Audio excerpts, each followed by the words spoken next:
আমার কাছে মনে হয় দই পুডিংয়ের পরিবর্তে যদি আগারগাঁতে এই দই কেক সেল করা হয় তাহলে ভাইরাল হবে নিশ্চিত। তুলার মতো সফট এবং আকাশের মেঘের মতো হালকা হয় এই কেকটা, আর মুখে দিলে সাথে সাথে মিলিয়ে যাবে একদম কটন ক্যান্ডির মতো। 3টা ডিম, সাদা অংশ এবং কুসুম আমি আলাদা করে নিলাম। কুসুমের মধ্যে মিলিয়ে দিচ্ছি টক দই আর সামান্য একটু লবণ। সব কিছু খুব ভালো মতো মিক্স করে নিব। আর এদিকে শুকনো উপকরণ ময়দা, বেকিং পাউডার, লাগছে কর্নফ্লাওয়ার, চেলে ডিমের কুসুম আর দইয়ের মিশ্রণের মধ্যে খুব ভালো মতো মিলিয়ে নিয়েছি। তো এই মিশ্রণটা একটা সাইডে থাক, আর এখানে ডিমের সাদা অংশ খুব ভালো মতো বিট করে নিব। তারপরে সামান্য একটু আমি লেবু রস মিলিয়ে দিয়েছি আর 3বারে আমি চিনি অ্যাড করেছি। আর এই সব কিছুর উপকরণ কিন্তু আমি কমেন্ট বক্সে লিখে দিব, আপনারা চেক করে নিতে পারেন।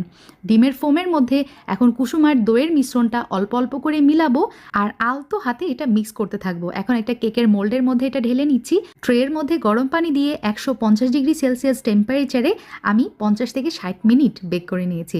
আমার কেকটা একদম হয়ে গেছে। দেখতেই পাচ্ছেন আমার দই কেক কতটা ফ্লাফি হয়েছে আর কতটা সফট।